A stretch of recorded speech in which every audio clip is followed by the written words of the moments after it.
പ്രവാസഭൂമിയിലെ ഖബറിനുമുണ്ടൊരു കഥ പറയാൻ, കരളുരുകുന്നൊരു കഥ പറയാൻ, ഒരു സംഭവ കഥ നിങ്ങളിൽ എത്തിക്കുകയാണ്. വിശദീകരിക്കുന്നില്ല, നേരെ കഥയിലേക്ക്. സഹൃദയരായ ഓരോ ആളെയും റേഡിയോ നിഷാദിന് വേണ്ടി സ്വാഗതം ചെയ്യുന്നു. പ്രവാസഭൂമിയിലെ ഖബറിനുമുണ്ടൊരു കഥ പറയാൻ, കരളുരുകുന്നൊരു കഥ പറയാൻ. ശബ്ദം നൽകിയത് ആറാട്ടുപുഴ ഹക്കിം ഖാൻ. ജോലിത്തിരക്കിനിടയിലെ വിശ്രമ നേരത്താണ് ആ സന്ദേശമെത്തിയത്. വിഷയത്തിന്റെ പ്രസക്തി കാരണം താൽപര്യത്തോടെ ശ്രദ്ധിച്ചു. പതിറ്റാണ്ടുകൾക്ക് മുമ്പ് സുമുഖനായ ആ ചെറുപ്പക്കാരൻ തന്റെ 28ാമത്തെ വയസ്സിൽ പ്രവാസത്തിന്റെ മേലങ്കി അണിഞ്ഞ് എത്തിയത് സ്വപ്നഭൂമിയായ ദുബായിൽ. അദ്ദേഹത്തെ നമുക്ക് ഹസൻ എന്ന് വിളിക്കാം. 6 വർഷക്കാലത്തെ ദുബായ് ജീവിതത്തിന് ശേഷം നാട്ടിലേക്ക് മടക്കം. വെറും 3 മാസത്തെ കാത്തിരിപ്പ്. വിസ എത്തി സൗദിയിലേക്ക്. റിയാദിൽ കല്യാണ മണ്ഡപം ഉൾപ്പെടെയുള്ള ഒരു വിശ്രമ കേന്ദ്രത്തിലാണ് ജോലി. എല്ലാം നോക്കിക്കണ്ട് ചെയ്യുന്ന തൊഴിലാളിയെ അറബിക്കും മക്കൾക്കും ഏറെ ഇഷ്ടമായി. ദീർഘമായ 22 വർഷങ്ങൾ അവിടെ ജോലി ചെയ്തു. ഏറ്റവും മാന്യമായ ശമ്പളവും സൗകര്യങ്ങളും ആനുകൂല്യങ്ങളും ലഭിച്ചിരുന്നു. എന്നിട്ടും ലഭ്യമായ സമയങ്ങളിൽ മറ്റുള്ളവരുടെ വാഹനം കഴുകിക്കൊടുത്തും മറ്റും പരമാവധി പണം അദ്ദേഹം സമ്പാദിച്ചു. ഇതിനിടയിൽ വിവാഹം, മക്കൾ. എല്ലാ രക്ഷകർത്താക്കളെയും പോലെ നെഞ്ചു നിറയെ സ്നേഹവും വാത്സല്യവും നൽകി അദ്ദേഹം മക്കളെ വളർത്തി, പഠിപ്പിച്ചു. പെൺമക്കളെ യോഗ്യരായവരെ കൊണ്ട് നല്ല നിലയിൽ വിവാഹം കഴിപ്പിച്ചു. ഓരോ റിയാലും സ്വരുക്കൂട്ടി ഭാര്യയുടെ പേരിൽ അയച്ചു കൊടുത്തുകൊണ്ടിരുന്നു. ഈയിടെയായി ഷുഗർ ഇത്തിരി കൂടുതലാണ്. ആ സമയത്താണ് പെട്ടെന്നൊരു നെഞ്ചുവേദന. മറ്റുള്ളവർ അറിയിച്ചപ്പോഴേക്കും അറബിയും മക്കളും പാഞ്ഞു വന്ന് ആശുപത്രിയിൽ അഡ്മിറ്റ് ചെയ്തു. അടിയന്തിരമായി സർജറി വേണം. ഷുഗർ നോർമലാകാൻ കാത്തിരുന്നു. ദിവസങ്ങൾക്കുള്ളിൽ സർജറി നടത്തി. അറബി കുടുംബം അദ്ദേഹത്തിന് എല്ലാ പരിചരണവും നൽകി. ഡിസ്ചാർജ് ചെയ്തപ്പോൾ നേരെ കൊണ്ടുപോയത് അവരുടെ വീട്ടിലേക്ക്. ഔട്ട് ഹൌസിൽ എല്ലാ സജ്ജീകരണവും അവർ ഏർപ്പാട് ചെയ്തിരുന്നു. പ്രാഥമിക കാര്യങ്ങൾ ചെയ്യുവാൻ പോലും സഹായത്തിന് മറ്റാരെയും നിർത്താതെ സ്നേഹനിധിയായ ആ അറബിയും മകനും എല്ലാം ഏറ്റെടുത്ത് ചെയ്തുകൊണ്ടിരുന്നു. ഹസൻ സാഹിബിന് നാട്ടിൽ പോകണം. ഇനി ഭാര്യയുടെയും മക്കളുടെയും സ്നേഹപരിചരണങ്ങൾ സ്വീകരിച്ച് നാടിന്റെ പച്ചപ്പിൽ ജീവിക്കണം. മനസ്സില്ലാ മനസ്സോടെ ആ അറബിയും കുടുംബവും അദ്ദേഹത്തെ യാത്രയക്കാൻ തീരുമാനിച്ചു. ശമ്പള ഇനത്തിലോ മറ്റോ ഒരു നയാ പണം കുടിശ്ശികയില്ല. ആശുപത്രിയിലെ ചെലവുകളെല്ലാം അവരാണ് നോക്കിയത്. എന്നിട്ടും 40,000 റിയാലോളം അദ്ദേഹത്തിന് നൽകി. ആ കുടുംബം ഒന്നാകെ എയർപോർട്ടിലെത്തി. അദ്ദേഹത്തെ യാത്രയാക്കുമ്പോൾ നല്ലവനായ അറബി തന്റെ ജീവനക്കാരനെ കെട്ടിപ്പിടിച്ച് കരയുകയായിരുന്നു. കൂട്ടിനായി നാട്ടിലേക്ക് ഹസൻ സാഹിബിനൊപ്പം അദ്ദേഹത്തിന്റെ ആ അറബിയുടെ മകനും വന്നു. നാട്ടിലെ പ്രമുഖ ആശുപത്രിയിൽ കാണിച്ച് നിർദ്ദേശങ്ങൾ സ്വീകരിച്ച് എല്ലാ ഏർപ്പാടും ചെയ്തതിനു ശേഷം അറബിയുടെ മകൻ മടങ്ങി. ഇപ്പോൾ ഹസൻ സാഹിബ് വീട്ടിലാണ്. പണമെല്ലാം ഭാര്യയുടെ പക്കലുമാണ്. ആഴ്ചകൾക്കുള്ളിൽ താൻ കറവ പറ്റിയ വെറും മൃഗമാണെന്ന് അദ്ദേഹം മനസ്സിലാക്കി കഴിഞ്ഞിരുന്നു. വീടിന്റെ പിന്നാമ്പുറത്തെ ഇടുങ്ങിയ മുറിയിലേക്ക് അദ്ദേഹം ഒതുങ്ങിക്കൂടാൻ ഏറെ നാളുകൾ വേണ്ടി വന്നില്ല. ഇതിനിടയിലാണ് കാല് മുറിയുന്നത്. ഷുഗർ കൂടുതലാണ്, കാല് പഴുക്കുന്നുണ്ട്. ഭാര്യയോടും മക്കളോടും അപേക്ഷിച്ചു ആശുപത്രിയിൽ കൊണ്ടുപോകാൻ. കേട്ട ഭാവം അവരാരും നടിച്ചില്ല. എങ്ങനെയൊക്കെയോ അടുത്തുള്ള സർക്കാർ ആശുപത്രിയിൽ അദ്ദേഹം എത്തി. ഡോക്ടറെ കണ്ടു. നല്ല പരിചയം. അദ്ദേഹത്തെ കണ്ടതും യുവാവായ ഡോക്ടർ എണീറ്റു. ഹസനിക്കല്ലേ, എന്തുപറ്റി? ആകെ മാറിപ്പോയല്ലോ. ഹസൻ സാഹിബിന്റെ കൂട്ടുകാരന്റെ മകനാണ്. ഇയാളുടെ ബാപ്പയും മുമ്പ് റിയാദിലുണ്ടായിരുന്നു. പലതവണ ആ വീട്ടിൽ പോയിട്ടുണ്ട്. അങ്ങനെയാണ് ഹസൻ സാഹിബിനെ ഡോക്ടർക്ക് മനസ്സിലായത്. ബാപ്പായ്ക്ക് സുഖമല്ലേ മോനെ? അൽഹംദുലില്ലാ. ചെറിയ അസുഖമൊക്കെ ഉണ്ടെങ്കിലും മക്കളും കൊച്ചുമക്കളും ഒക്കെയായി സുഖമായി കഴിയുന്നുണ്ട്. തിരിച്ചു ജോലിക്ക് പോകണമെന്നൊക്കെ കുറെ വാശി പിടിച്ചതാ. പാസ്പോർട്ട് കീറിക്കളയുമെന്നാ ഉമ്മയുടെ ഭീഷണി. എന്തായാലും ചെറുപ്പം മുതൽ ബാപ്പ ഒരുപാട് കഷ്ടപ്പെടുന്നല്ലേ, വിടണ്ട എന്ന് ഞങ്ങൾ എല്ലാവരും കൂടി അങ്ങ് തീരുമാനിച്ചു. ഹസൻ സാഹിബിനെ ആവശ്യമായ പ്രാഥമിക ചികിത്സയൊക്കെ നൽകി. അതിനിടയിൽ എല്ലാ വിശേഷങ്ങളും ചോദിച്ചറിഞ്ഞ ശേഷം അദ്ദേഹത്തെയും കൂട്ടിയാണ് ഡോക്ടർ വീട്ടിലെത്തിയത്. നേരത്തെ വിളിച്ചു പറഞ്ഞതുകൊണ്ടാവും ഹസൻ സാഹിബിനെ സ്വീകരിക്കാൻ ആ പഴയ ചങ്ങാതിയും കുടുംബവും കാത്തു നിൽക്കുന്നുണ്ടായിരുന്നു. ആലിംഗനം ചെയ്യുമ്പോൾ കരച്ചിലടക്കാൻ അദ്ദേഹത്തിന് കഴിഞ്ഞില്ല. എന്തിനാണോ വിഷമിക്കുന്നത്? ഭാര്യയ്ക്കും മക്കൾക്കൊക്കെ സുഖമല്ലേ? അവർക്കൊക്കെ സുഖമാണ്. പക്ഷേ എന്തു പറ്റിയടോ? മറുപടിയായി ഹസൻ സാഹിബ് പൊട്ടിക്കരയായിരുന്നു. കരച്ചിലിടയ്ക്ക് അദ്ദേഹം പറഞ്ഞുകൊണ്ടിരുന്നു, തനിക്കറിയാവല്ലോ, എന്റെ നല്ല സമയം മുഴുവനും എന്റെ കുടുംബത്തിന് വേണ്ടി ഞാൻ പണിയെടുത്തു. എല്ലാവരെയും നല്ല നിലയിലാക്കി. അവർക്കെല്ലാവിധ സൗഭാഗ്യങ്ങളും നേടിക്കൊടുത്തു. വീടുകളും വാഹനങ്ങളും എല്ലാം. ഒരു നല്ല ഷർട്ട് പോലും ഞാൻ എനിക്കായി വാങ്ങാത്തത് താൻ പോലും എന്നെ കുറ്റപ്പെടുത്തിയിട്ടുണ്ട്. അവസാനം ഞാനൊരു രോഗിയായി പ്രവാസ ജീവിതം ഉപേക്ഷിച്ചു വന്നപ്പോ അവർ എനിക്കൊരു മൃഗത്തിന്റെ വില പോലും തരുന്നില്ല. ആഹാരം കഴിക്കാൻ പോലും മറ്റുള്ളവരുടെ മുന്നിൽ കൈനീട്ടേണ്ട അവസ്ഥയാണ്.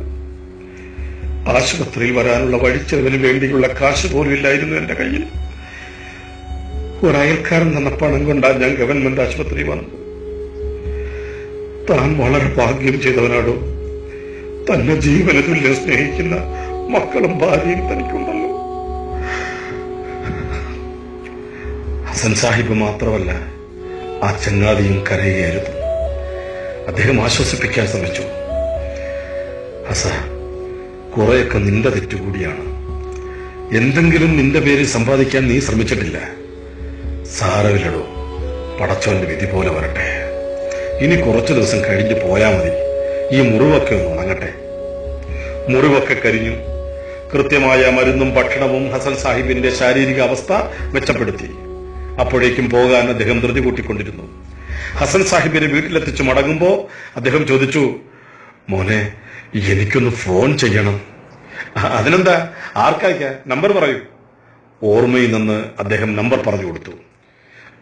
00966. ഫോണിന്റെ അങ്ങേ തലയ്ക്കൽ അദ്ദേഹത്തിന്റെ അറബിയാണ്. കൂടുതലൊന്നും സംസാരിക്കാതെ അദ്ദേഹം കരഞ്ഞുകൊണ്ട് പറഞ്ഞു, എനിക്കിവിടെ നിൽക്കണ്ട, എന്നെ അവിടേക്ക് കൊണ്ടുപോകൂ. ഇവിടെ നിന്നാൽ ഞാൻ വേഗം മരിച്ചു പോകും. ഏതാനും ദിവസങ്ങൾക്കുള്ളിൽ ആ അറബിയും മകനും അദ്ദേഹത്തിന്റെ വീട്ടിലെത്തി. അവർക്കെല്ലാം മനസ്സിലായിരുന്നു.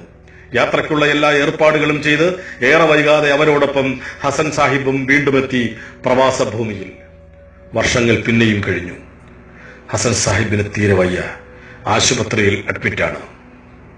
സന്ദർശിക്കാനെത്തിയ പരിചയക്കാരനായ ആളോട് അദ്ദേഹം പറഞ്ഞു, മോനെ, മുറിയിലെ അലമാരയിൽ കുറച്ച് പണവും ഒരു കത്തുമുണ്ട്.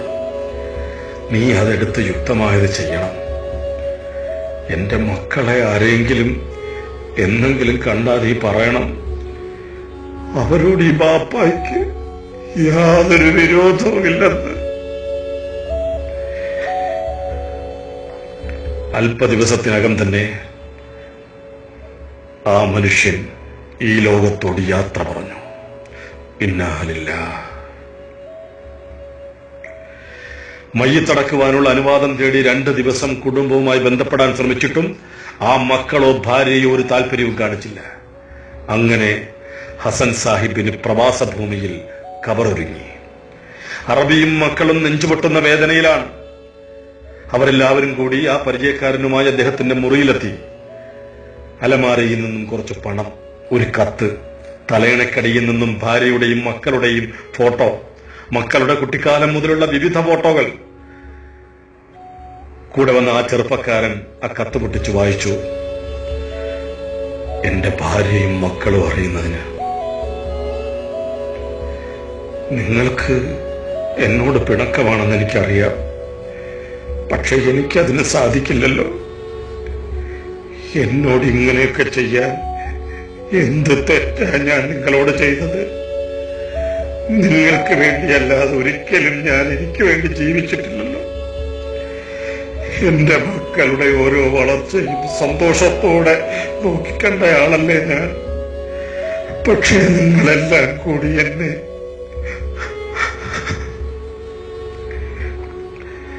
മക്കളെ, നിങ്ങളുടെ ഉമ്മയെങ്കിലും നിങ്ങൾ നല്ല രീതിയിൽ നോക്കണം. ഇങ്ങനെയൊക്കെ എന്നോട് കാണിക്കുന്നെങ്കിലും അവൾ പാവമാണ്. ബാപ്പായ്ക്ക് വേണ്ടി നിങ്ങൾ പ്രാർത്ഥിക്കണം. അസ്സലാമു അലൈക്കും. അവിടെ നിന്നും ലഭ്യമായ റിയാൽ മാറിയപ്പോ 10,45,000 രൂപ ലഭിച്ചു.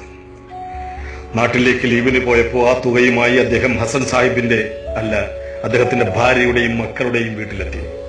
ബന്ധുക്കളുടെ കൂടി സാന്നിധ്യത്തിൽ ആ തുക കൈമാറി. ഇതാ നിങ്ങളുടെ വാപ്പയുടെ വിയർപ്പിന്റെ അവസാനത്തെ വിഹിതം. അദ്ദേഹത്തോട് ഇത്രയും നാൾ കാണിച്ചതിനും മരണപ്പെട്ടു എന്നറിഞ്ഞിട്ടും എത്രയും വേഗം അടക്കം ചെയ്യാൻ അനുവാദം നൽകാതെ 2 ദിവസം ആ ശരീരം അവിടെ വെച്ച് താമസിപ്പിച്ചതിനും പടച്ചവൻ നിങ്ങളോട് പൊറുക്കട്ടെ. വർഷങ്ങൾ കഴിയുന്നു. ആ കുടുംബത്തിന് പിന്നീട് ഒരുപാട് ദുരന്തങ്ങൾ പേരേണ്ടി വന്നതായി അറിയുന്നു. കഥ അല്ല, ജീവിതം വായിച്ചു തീർന്നു. പ്രിയമുള്ളവരെ, പ്രവാസികളിൽ 90% പേരും കുടുംബത്തിന് വേണ്ടി മാത്രം കഷ്ടപ്പെടുന്നവരാണ്. നല്ല ആഹാരം കഴിക്കാതെ, നല്ല വസ്ത്രം ധരിക്കാതെ, രോഗങ്ങൾ പോലും വകവയ്ക്കാതെ ഏത് അസുഖവും ഒരു പനഡോളിൽ ഒതുക്കി മാറ്റിവെക്കുന്ന പണം കുടുംബത്തിന്റെ സന്തോഷത്തിന് വേണ്ടി ചെലവഴിക്കുന്നവരാണ് പ്രവാസികൾ. പ്രവാസ ജീവിതം അവസാനിപ്പിച്ച് നാട്ടിൽ ചെല്ലുമ്പോ തന്റെ കുടുംബം തന്നെ ഒരു അന്യനെ പോലെ കാണുമ്പോ ഏതൊരാളും തകർന്നു പോകും. ഇത്രയും കാലത്തെ പ്രവാസ ജീവിതത്തിൽ തനിക്കായി ഒന്നും സമ്പാദിച്ചില്ല, രോഗമല്ലാതെ. ഇതാണ് ഭൂരിഭാഗം പ്രവാസികളുടെയും ജീവിതം.